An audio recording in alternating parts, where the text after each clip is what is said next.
오늘 말씀 다니엘서 8장 같이 보시겠습니다.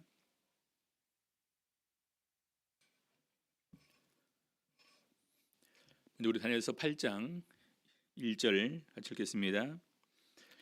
나 다니엘에게 처음에 나타나는 이상 후 벨사살 왕 3년에 다시 이상이 나타나니라. 우리 7장에서 우리 이제 그 벨사살 왕 1년에 벨사살 왕 원년에 다니엘이 이제 침상에서 꿈을 꾸면서 뇌 속으로 받은 이상이 있었고, 또 이제 8장 1절을 보니까요, 처음에 나타난 이상 후 벨사살 왕 3년에, 그러니까 이제 그 2년 지나고 난 다음에 다시 이제 이상이 나타나게 됩니다. 7장 내용은 아시는 바와 같이 제일 첫 번째 짐승은 사자 같고, 두 번째 짐승은 곰 같고, 세 번째 짐승은 이제 표범 같고, 넷째 짐승은 구체적으로 어떤 짐승인지 묘사가 없습니다. 넷째 짐승에는 이제 10뿔이 있고, 또 이제 그 10뿔 가운데서 또 이렇게 또 다른 뿔이 나오고, 세 뿔이 거기에 이제 꺾이고, 또 그런 가운데서 가장 중점은 뭐냐면요, 성도가 나라를 얻었다. 마지막 때에 이제 하나님의 나라가 세워진다라는 부분이 굉장히 중요한 메시지로 이렇게 다니엘에게 알려준 것입니다.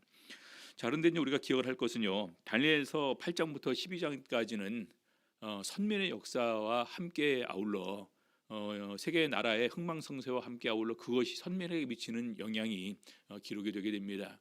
그래서 우리 8장부터 12장까지는 히브리어로 기록이 되어 있어요. 히브리어로. 그 앞에 이제 2장 4절에서부터 7장까지는 아람어로 기록이 되어 있습니다. 왜냐하면 2장부터 그 7장까지의 내용은 주 내용이 뭐냐면요, 이제 이방 나라의 이제 그 내용들입니다. 이방 나라에서 있었던 일. 그래서 바로 이제 그런 부분에서 아람어와 히브리어를 이렇게 구분해서 기록이 되게 됩니다.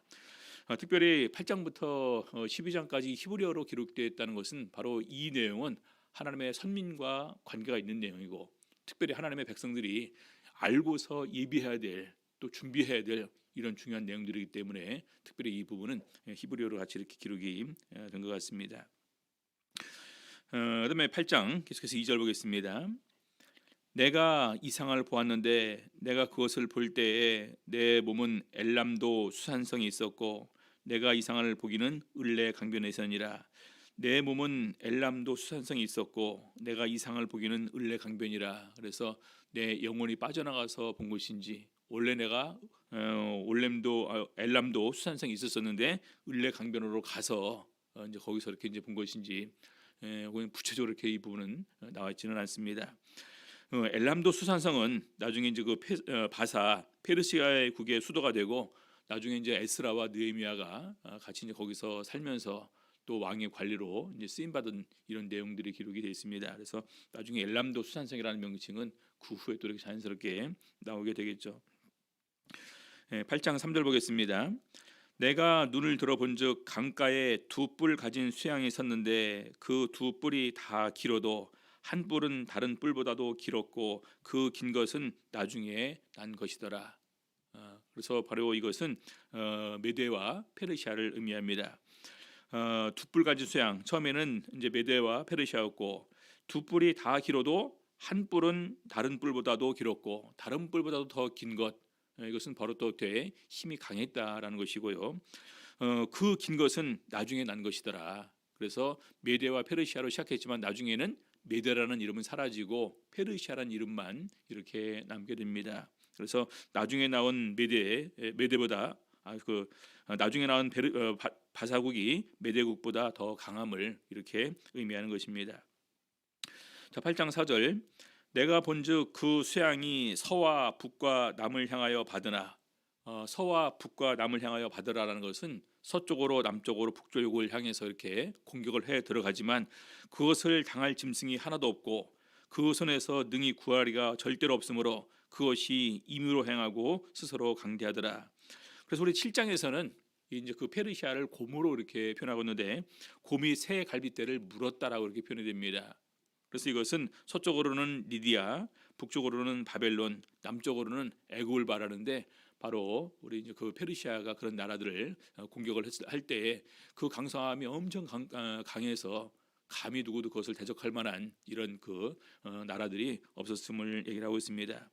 그래서 임으로 행하고 스스로 강대하더라라는 것은 대항할 적이 없으므로 자기 스스로 자고해서 자기 능력대로 힘대로 했다라는 그런 부분으로 이해를 할 수 있습니다. 그래서 제일 첫 번째 두 뿔 가진 수양은 뭘 의미하느냐? 메대와 페르시아를 의미한다. 이렇게 이해를 하시면 됩니다. 특별히 페르시아 왕국은요 주전 539년부터 주전 331년까지 이렇게 왕국을 있게 되는데 주전 539년이 우리가 기억하게 될 때 이때가 바벨론이 멸망한 해니까 좀 이렇게 이제 이해를 하고 있으면 될 것 같습니다. 자, 이어서 한 수염소의 이상을 보게 되는데 이 수염소는 헬라이고 헬라는 주전 331년부터 주전 168년까지 그 나라가 이렇게 유지되게 됩니다. 8장 5절 보겠습니다. 내가 생각할 때에 한 수염소가 서편에서부터 와서 서편에서부터 왔다라는 것은 바로 서편에서부터 점점 강대해지고 이제 그 세력이 확정된 헬라국을 말하는 것입니다. 그러면서 온 지면에 두루 다니되 온 지면에 두루 다니다는 것은 수많은 나라로 정복 전쟁을 벌였다는 것을 의미합니다. 땅에 닿지 아니하며 그것은 굉장히 빠른 속도로 그래서 또 땅에 닿는다는 건 좀 힘도 있고 숨도 돌리고 그런 것이지 않습니까? 근데 그런 것도 없는 가운데서 그 염소 두는 사이에는 현저한 뿔이 있더라.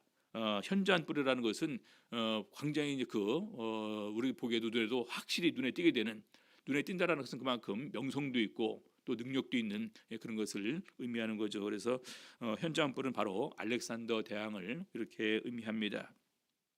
자, 8장 6절 그것이 두 뿔 가진 수양 이제 메데 페르시아를 말하는 거겠죠. 곧 내가 본 바 강가에 섰던 양에게로 나아가되 분노한 힘으로 그것에게로 달려가더니 7절 내가 본즉 그것이 수양에게로 가까이 나아가서는 더욱 성내어 그 수양을 땅에 엎드러뜨리고 짓밟았으나 능히 수양을 그 손에서 벗어나게 할 리가 없었더라. 그래서 이것은 바로 메데 페르시아가 나중에 헬라 왕국에게 멸망당했음을 이렇게 얘기를 하는 것입니다. 자, 8절 그 수염소가 스스로 힘이 강대하여 가더니 강성할 때 그 큰 뿔이 꺾이고 강성할 때 그 큰 뿔이 꺾이고 그래서 우리가 아시는 바와 같이 알렉산더 대왕은 우리 32살이라는 나이에 이렇게 이제 일찍 이렇게 세상을 떠나게 됩니다. 그래서 그 큰 뿔이 꺾이고 그 대신에 현저한 뿔 넷이 하늘 사방을 향하여 나갔더라. 그래서 알렉산더 대왕의 사후에 그 알렉산더의 4명의 부하들에 의해서 헬라 왕국이 4곳으로 이렇게 나눠지게 돼서 바로 이제 그 통치가 되게 됩니다. 자, 그래서 동쪽으로는 시리아와 바벨로니아, 인도까지가 있고요. 바로 이걸 통치했던 왕조가 셀류쿠스 왕조로 소개가 되고요. 서쪽으로는 마게도니아와 그 이제 북은 이제 그리스까지인데요. 이제 카산더 왕조로 이렇게 불리고요. 또 남쪽으로는 애굽이 있고 리비아가 있는데 바로 이걸 통치한 나라는 이제 그 프톨레미 왕조로 그리고 소아시대 할 때는 리시마코스 왕조로 이렇게 이제 소개가 됩니다. 특별히 나중에 이 중에서 셀류쿠스 왕조의 안티오코스 에피파네스 4세라는 왕이 있는데 바로 이 왕에 의해서 우리 그 이스라엘 백성들이 굉장히 많은 이 핍박과 환란을 당하는 내용이 그다음에 이제 9장 10장을 통해서 계속해서 설명이 되게 될 것입니다. 그래서 다니엘서의 예언을 보게 되면은요. 그냥 어떤 부분은 해석이 되고 어떤 부분은 해석을 안 해주고 그냥 그 넘겨둔 대로 가고 또 어떤 경우는 이제 선님과 관계가 있는 부분이 있고 또 어떤 경우는 관계가 없는 가운데서 이렇게 이제 나가면서 또 어떤 경우는 예언이 가까운데 성취되는 부분이 있고 아주 먼 훗날 예수 그리스도까지 더 나아가 마지막 심판 때까지 이렇게 연결이 되는 이런 부분들을 우리가 알 수가 있습니다. 자, 8장 9절 보겠습니다. 그 중 한 뿔에서 또 작은 뿔 하나가 나서 그 중 한 뿔은 아까 이 4뿔 중에 4왕조 중에 작은 뿔 하나가 나서 남편과 동편과 또 영화로운 땅을 향하여 힘이 커지더니 그래서 여기 보니까 우리 이제 그 7장에 보게 되면은 로마 왕국에서 이제 작은 그 10뿔이 나고 작은 뿔이 나는데 여기는 헬라 왕국에서 납니다. 그래서 이 작은 뿔이라는 것이 존재가 뭐냐? 우리가 그냥 보통 뿔이라는 것은 한 나라를 의미하는 거지만 그 한 나라에 권력을 주고 힘을 주고 능력을 주는 것은 바로 적그리스도의 이 존재다. 그래서 적그리스도의 존재를 이렇게 작은 뿔로 보기도 합니다. 그래서 이 작은 뿔은 또 하나 예수 재림전에 나타날 적그리스도를 예표하는 것으로 이렇게 보기도 하고 7장 8, 9절에서는 이 작은 뿔은 로마에서 나왔는데 우리 이제 그 8장에서는 헬라에서 나옵니다. 헬라의 네 뿔 중에서 현저한 뿔 하나, 이 현저한 뿔 하나를 방금 말씀드린 안티오쿠스 에피파네스 왕으로 이렇게 보면서 바로 그 왕이 바로 이제 그 성소에 제우스 신상을 세우고 또 이제 그 제사를 폐하고 이런 악한 일을 이렇게 이제 하게 됩니다. 자, 남편과 동편과 또 영화로운 땅을 향하여 힘이 커지더니 남쪽은 애굽이 있고요, 동쪽은 이제 페르시아가 있고 영화로운 땅은 이스라엘 말하는데 바로 점차 이제 네 왕조로 구분된 이런 그 갖다가 영토 전쟁을 이렇게 이제 하는 가운데에서 승리하면서 계속해서 세력이 이렇게 확장이 되었다라는 것입니다. 자, 다니엘서 8장 10절. 그것이 하늘 군대에 미칠 만큼 커져서 그 군대와 별 중에 몇을 땅에 떨어뜨리고 그것을 짓밟고. 하늘 군대에 미칠 만큼 커져서, 하늘 군대는 누구를 의미할까요? 천군 천사를 의미하는 건데 여기서는 바로 성도들을 의미합니다. 그래서 성도들 중에 몇몇을 땅에 떨어뜨리고 그것을 짓밟고, 그것은 나중에 성도들이 받을 심한 박해를 이렇게 의미합니다. 자, 8장 11절. 또 스스로 높아져서 군대의 주제를 대적하며, 군대의 주제를 대적한다는 것은 바로 하나님을 대적한다는 의미겠죠. 그다음에 그에게 매일 드리는 제사를 제하여 버렸고 그의 성소를 헐었으며, 그래서 제사를 폐하고 성소를 허는 이런 그냥 그 가증한 일을 이렇게 행하게 됩니다. 그래서 12절 보니까요, 범죄함을 인하여 백성과 매일 드리는 제사가 그것에게 붙임 바 되었고 그것이 또 진리를 땅에 던지며 자유로 행하여 형통하였더라. 그래서 이때 헬라 왕국 이 시대에 우리 유대인들이 엄청난 박해를 받을 것을 이렇게 얘기를 하고, 더 나아가 이것은 마지막 때에 또한 우리 성도들이 받을 환난을 예표해서 미리 이렇게 말씀하고 있는 부분이기도 합니다. 그래서 우리 역사에 실제로 있었던 자료에 의하게 되면은요, 네 번째 나라 왕조인 안티오쿠스 에피파네스 4세가 예루살렘을 공격하고 유대인들이 금하고 싫어하는 돼지들을 제물로 삼아서 단에 태우고 돼지피를 성수에 뿌리고 또 제사장 영도자들 백성들 약 10만 명을 죽이고 성전에서 제우스 신상을 세우고 우상을 섬기게 하고 음란을 행하는 이런 대악행을 행한 왕으로 이렇게 기록되어 있는데, 이 내용이 또 이제 10장 가면 또 이렇게 자세하게 더욱더 이렇게 나오게 됩니다. 자, 그다음에 13절부터 19절까지 이제 또 거룩한 자와 천사 가브리엘이 나와서 특별히 이 두 이상을 자세하게 설명을 해줍니다. 자, 13절 보겠습니다. 내가 들은즉 거룩한 자가 말하더니 다른 거룩한 자가 그 말하는 자에게 묻되 이상에 나타난 바 매일 드리는 제사와 망하게 하는 죄악에 대한 일과 성소와 백성이 내어준 바 되어 짓밟힐 일이 어느 때까지 이를꼬 하며. 이거는 이제 거룩한 자와 또 이제 그 자체도 그들 스스로 이렇게 말하는 것입니다. 이렇게 성소가 짓밟힘을 당하는데 그것이 어느 때까지 이렇게 될 것이냐 하니까 그가 내게 이르되 2300주야. 그래서 2300주야 기간 동안까지 성도가 이렇게 또 환난을 당하고 심지어는 성전이 이렇게 이제 우상 숭배하는 자리가 되고 제사가 폐해지는 이런 일이 이렇게 발생하게 될 것이라는 것입니다.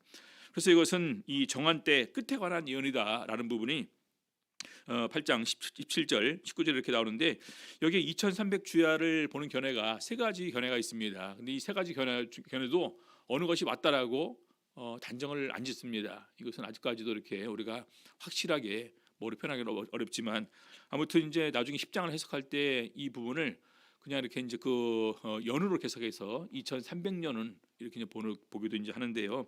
먼저 2300주야를 1150일로 보는 견해가 있습니다. 1150일. 원어에 보게 되면은요, 2300 아침 저녁이라는 의미로 이렇게 원어가 기록되어 있습니다. 그래서 아침 저녁이라는 말은 이제 그 제사를 드리는, 아침 제사를 드리고 저녁 제사를 드리는데, 그렇게 되면은 이것은 이제 그 곱해서 하루에 두 번씩 해서 2300이니까 사실은 그러면 1150일이다 이렇게 보는 견해가 있고요. 두 번째는 2300주야를 2300일 그대로 그냥 이제 그 낮밤이니까 이렇게 이제 2300일로 보는 견해. 세 번째는 2300년으로 이렇게 보는 견해가 있습니다. 그래서 완전히 이 기간이 그 날짜가 쭉 이제 그 해가 지나는 가운데에서 이제 성도들이 이렇게 환난과 핍박을 당한다. 그래서 그것이 어느 때까지냐? 2300주야, 2300년이다. 이렇게 대체로 이렇게 해석하는 사람들은 연호로 이렇게 보고는 있습니다. 아무튼 이 기간은 하나님께서 적그리스도에게 맡겨진 기간이고 마태복음 24장에서는 전무후무한 큰 환란이 있을 것으로 예수님께서 예언하시는데 바로 그 부분과 이어지는 부분으로 생각을 합니다. 자, 15절 보겠습니다. 나 다니엘이 이 이상을 보고 그 뜻을 알고자 할 때에 사람 모양 같은 것이 내 앞에 섰고, 사람 모양 같은 것이 내 앞에 섰고, 바로 그것은 거룩한 영적 존재죠. 내가 들은즉 을레 강 두 언덕 사이에서 사람의 목소리가 있어 외쳐 가로되 가브리엘아 이 이상을 이 사람에게 깨닫게 하라 하더라. 그래서 거룩하신 자가 천사 가브리엘에게 이 이상을 이 사람에게 깨닫게 하라 해서 이제 가브리엘이 오게 됩니다. 17절 그가 나의 선고소로 나와왔는데 그가 나아올 때에 내가 두려워서 얼굴을 땅에 대고 엎드림에 그가 내게 이르되 인자야 깨달아 알라 이 이상은 정한 때 끝에 관한 것이니라. 그래서 하나님께서 다니엘에게 보여주는 이상이 굉장히 가깝게는 바벨론 현재 살고 있는 가운데서 메디아 페르시아, 그다음에는 헬라, 그다음에 로마, 그다음에 세계 열국 보여주기도 하고 더 나아가 나중에 예수님 오시고 또 성도들이 또 이렇게 핍박을 당하고 다시 한번 예수님께서 오셔서 심판까지 이어지는 이런 엄청나게 긴 기간에 이런 내용들을 점차해서 다니엘에게 알려주고 있는 것입니다. 자, 그래서 가브리엘이 나타오면서 오게 될 때 바로 이제 그 다니엘이 두려워서 얼굴을 땅에 대고 엎드렸다. 그러니까 너무나 지극히 성결하고 거룩한 존재이니까 마치 이제 그 하나님을 우리가 거룩하시기 때문에 바라보지 못하는 것처럼 가브리엘에게도 그런 마음이 들었다라는 것입니다. 자, 18절 그가 내게 말할 때에 내가 얼굴을 땅에 대고 엎드려 깊이 잠들매 그가 나를 어루만져서 일으켜 세우며, 여기서 어떻게 깊이 잠들었을까요? 깊이 잠들게 해서 또 이제 다시 나를 또 깨워서 이제 어루만져서 또 깨워서 일어나게 하셨다. 이렇게 이제 봐야 되겠죠. 자, 19절 가로되 진노하시는 때가 마친 후에 될 일을 내가 내게 알게 하리니 이 이상은 정한 때 끝에 관한 이름이니라. 진노하시는 때가 마친 후라는 것은 하나님께서 잠시 동안 우리 이제 그 핍박과 환란에 내어둘 때입니다. 왜 성도들을 핍박과 환란에 내어두느냐? 대체로 우리 구약 성경을 보게 되면은요, 바로 이스라엘 백성들이 패역하고 하나님의 약속을 위반하고 또 하나님 앞에서 각종 불의를 하고 또 우상 숭배하는 이런 죄악이 일어났을 때 그것을 이렇게 심판하는 그런 내용들이 이렇게 나오게 됩니다. 그래서 이런 때가 마친 후에 이 이상은 정한 때 끝에 관한 이름이니라. 그래서 정한 때 끝에 관한 일을 이렇게 얘기를 해줍니다. 자, 마지막 네 번째로 20절부터 27절입니다. 이제 이상을 이렇게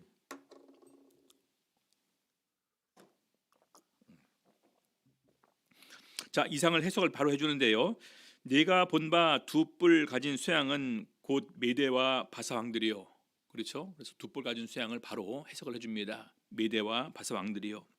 21절 털이 많은 수염소는 곧 헬라 왕이요. 두 눈 사이에 있는 큰 뿔은 곧 그 첫째 왕이요. 그러니까 알렉산더 대왕이겠죠. 이 뿔이 꺾이고 그 대신에 네 뿔이 났은즉 그 나라 가운데서 네 나라가 일어나되, 그래서 알렉산더 대왕 이후에 네 나라로 이렇게 헬라가 나뉘어지는 이런 부분을 얘기하는 것입니다. 그런데 그 권세만 못하더라. 알렉산더 대왕이 정복하고 통치할 때와의 그 권세는 미치지 못했다라는 것입니다. 자, 23절 이 네 나라 마지막 때에 패역자들이 가득할 즈음, 이 패역자들이 가득할 즈음은 바로 유대인들의 타락을 의미하는 것입니다. 한 왕이 일어나리니 그 얼굴은 엄장하며 괴울에 능하며, 한 왕이 일어나게 되는데 이 왕의 존재 역시 이제 바로 우리 그 사단의 세력을 대표하는 이런 왕으로 우리가 이해를 할 수가 있겠죠. 자, 그래서 그 권세가 강할 것이나, 자, 그 권세가 강할 것이지만 자기의 힘으로 말미암은 것이 아니며, 이 부분이 관건이 되겠죠. 그 권세가 강한데 자기의 힘으로 말미암은 것이 아니다. 그럼 그 권세를 누가 주었을까요? 그렇죠? 적그리스도 마귀 사단이 그 권세를 주었다라는 것입니다. 그가 장차 비상하게 파괴를 행하고 자유로 행하며 형통하며 강한 자들과 거룩한 백성을 멸하리라. 그래서 바로 이제 그 한 왕이 일어나게 되는데 바로 거룩한 백성을 멸하는 것, 그래서 환난과 성도들이 받는 환난과 이 부분이 연결이 되게 되겠죠.